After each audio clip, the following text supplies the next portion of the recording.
Hi, this sixth episode, I think, is pretty thematically fitting, with Minecraft Dungeons 2 releasing this September, and the trailers and promotional material suggesting that the game will be centered around the Deep Dark, the Warden, and the mysterious portal. This summer is a great time for me to share my theories about the ancient city before Dungeons 2 comes out and possibly changes everything we thought we knew about Skulk. Of course, this does mean that the video might become outdated pretty quickly, but who knows? Maybe Dungeons 2 will validate my theories. We'll just have to wait and see. After the zombie outbreak, the ancient builders fled the surface to start a civilization underground, where the virus wasn't floating through the air. Unfortunately, as I've explained in my last video, it wouldn't be long until the undead would start spawning wherever it was dark, including the caves. But the surface they thought was still hazardous, so they decided to keep going deeper. The first step to creating a secure settlement was picking the right location. They didn't want just any cave. No, they wanted to pick the best spot possible, so they went through a few different options, with the first one being the dripstone caves. But it was a little too wet and pointy. However, the dripstone caves definitely weren't the only candidate. Other good contenders for the settlement location were lush caves. These caves gave the builders access to new, rich vegetation unique among most underground biomes. This also includes glowberries, a renewable source of food that grows naturally underground. They also doubled as a light source as well as nutrition, preventing too many mobs from spawning in these areas. Still, while this place was naturally bright and plentiful, the caves were still quite small and wet. So, they grabbed all the glowberries they could for a future food source and headed off to see if they could find a better spot. Then they came across the sulfur cave biome, which looked cool but was full of sulfuric acids that would nauseate the builders, which was very dangerous. The only good thing about these caves were the sulfur cubes. These were slimes that were essentially mutated due to all the sulfur, and with this mutation, they gained the ability to merge with blocks and absorb their obscure properties and basically act like a living bouncy ball. It took a while to find the perfect place to settle, but after a bit of searching, the ancient builders finally decided to build in a massive cave under a mountain. And this wasn't just any ordinary cave either. Other than the fact that it was huge, it was also home to a rather strange organism they called sculk. The ancients didn't know what exactly the sculk was, and even we don't really know. It's some sort of alien-like thing that probably came here from another dimension. It also seemed that the undead avoided it. No hostile mobs spawned in the deep dark, making it a great place to set up camp. Which is a good time to mention that the ancient builders didn't just want to create a new civilization. They were also looking for an escape from the overworld. They were looking for a new dimension to go to in order to get away from the undead crisis. And if there was any chance that the builders would ever find a new dimension, the answer lied in the sculk. But in order to use the sculk for interdimensional travel, the ancients needed to understand everything about the sculk. So, as fast as they could, they set up their city using the surrounding deep slate, and in the center of the city, they ran some tests. The ancient builders found out that the sculk could sense pretty much any creature through the use of vibrations. The sculk sensors could hear virtually anything and alert nearby sculk shriekers. These would then make a very loud screech to intimidate and ward off any mobs that could be a threat to the skulk's existence. The builders had a few methods to keep them from making noise. For example, they learned that wool was completely soundproof, and if they put wool on the paths of their city, they could live completely shriek-free. In the secret city labs, they also ran redstone experiments on how skulk interacted with redstone, but those discoveries wouldn't be as crucial to creating the portal. In fact, the skulk's interaction with noise wasn't even that important. If the builders wanted to make a portal to the skulk's dimension, they needed to figure out a way to use the skulk's source of energy. What was its source of energy? Souls. The builders would inevitably learn that if anything died within the vicinity of a skulk catalyst, the central mind or heart of any given patch of skulk, then the catalyst will absorb the souls, like the sand of the nether, and use it, as catalysts do, to spread skulk. The skulk contains many souls, giving it the cyanish blue color that you see, the classic color of souls. That's also why mining skulk will give you tons of XP, since souls can contain experience orbs, as demonstrated by mobs dropping orbs when you kill them. Quick little tangent about XP here. What is it? Well, it's a visual representation of pure power, hence why more powerful mobs drop more XP. This type of power, however, can be increased in proportion to your experience, or wisdom. The more things you do, the more things you have experienced, and the more experienced you are, the more things you can do, like enchanting. In this world, experience is a physical item, and somehow the ancient builders and even villagers were able to bottle it up and use it for later. And wisdom in this game is very powerful, like I said, because it allows you to enchant things. Unfortunately, as with nearly every other mob in the game, whenever an ancient builder happened to die, they lost most of their experience. Since not all experience is dropped when a mob dies, much of it is lost. And I know that mobs like villagers can be very experienced and just not drop XP, but that's not canon, it's just to de-incentivize killing them and incentivize interacting with their trading system. But anyway, the sculk absorbs souls and any XP that they might still contain.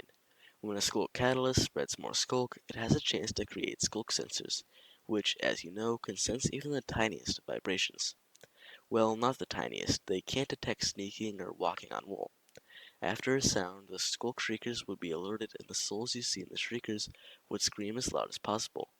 With who knows how many souls screeching, this would intimidate whatever made the noise, and also warn the surrounding sculk about their whereabouts.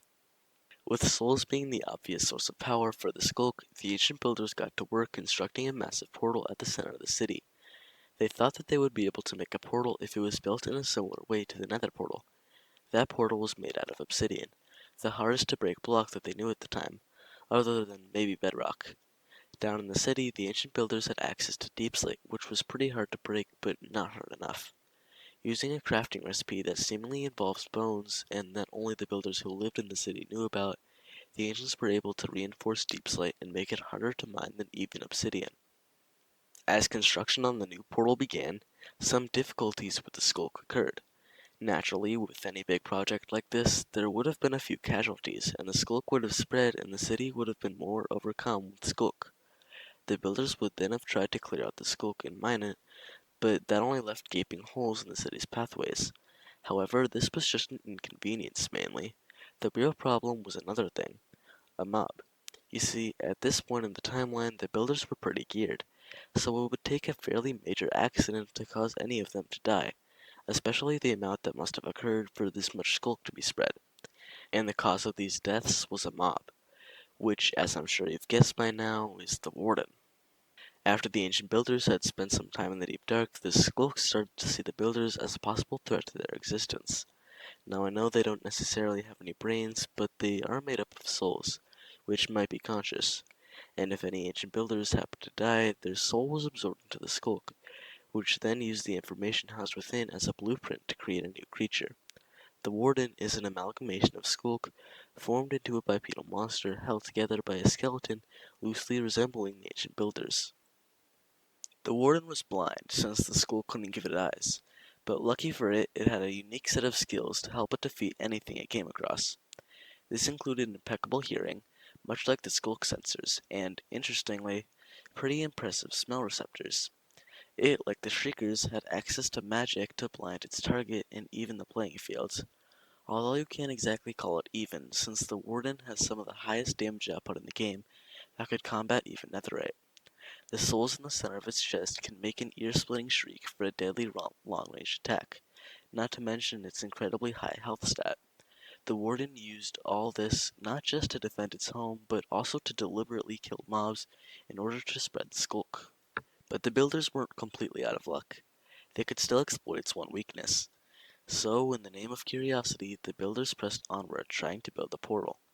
Not only were their paths made of wool, but they also stored projectiles in chests, even going as far as to set up icy areas to produce snowballs, also they could distract the Warden in the event of an emergency. If a Warden ever spawned, they just had to keep quiet. They could now coexist with this monster, until they finally finished the portal. As for the activation system, the ancient builders tried a ton of different methods, including simply lighting the portal like they did for the nether portal. They even tried using soul sand to put soulfire under the portal, but alas. From the Dungeons 2 trailers, we know the portal can be opened, but only via a very specific tune. It's unlikely that the builders would have ever figured out this tune, even though we know that the portal is eventually activated whenever the events of Dungeons 2 takes place. But assuming the portal did initially fail, the builders would have moved on, especially considering the threat of the Warden and Skulk. Or maybe just maybe, the portal did work and the builders migrated into the mysterious dimension.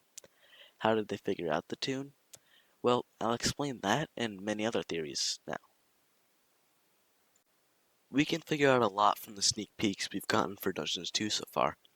I'm sure there are a ton of analysis videos already out, so I won't dive too deep into the trailers and stuff, but I'd like to bring up a mob that appeared in a mysterious video. This mob highly resembles what we see on the Mourner pottery shard, so I'll just call it the Mourner for now. It seems to be a new type of warden-like creature that seems to have come from the portal. I'm pretty sure it sings the tune that we hear activates the portal.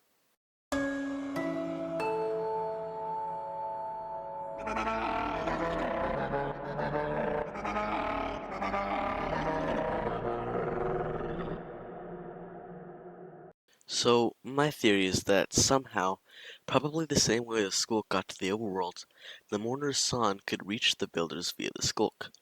Why the Mourner seems to be leading them to the sculk dimension? Well, we'll have to wait for Dungeons 2 to come out in order to know that for sure.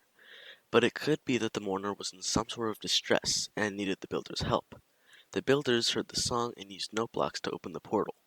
They journeyed into the unknown and were never seen again. But bear in mind, that's just speculation. In the trailer for the new Dungeons game, we see rogue souls possessing hostile mobs, increasing their power drastically, which I must say is actually a really cool concept. But anyway, that happens, and the Twisted Warden is apparently the regular Warden, but upgraded by the souls, and now it's really overpowered. And there's not much more to say about that. I'd also like to talk about the recovery compass. Echo shards are amethyst shards that have been infected with sculk. The souls within can sense the wielder's mortal history, and when combined with the compass, can point towards your last death. Last but not least, I need to talk about the music discs. Not the ones that actually produce music, though. I mean the creepy ones, 11, 13, and 5. In this case, 5 is especially prevalent, since you can find fragments of the disc in chests in the ancient cities. And I could analyze Disc 5 and each of the other discs if I really wanted to, but there's actually something a bit more interesting. Ever wonder why the disc names are just numbers? Well, if you count to 13, playing Disc 5 at the 5th second, Disc 11 at the 11th second, and 13 at the 13th second, you get one eerie recording. Take a listen.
And if you are watching, which I wouldn't blame you for just listening, but I did explain what I think each part of the recording is supposed to be about with captions.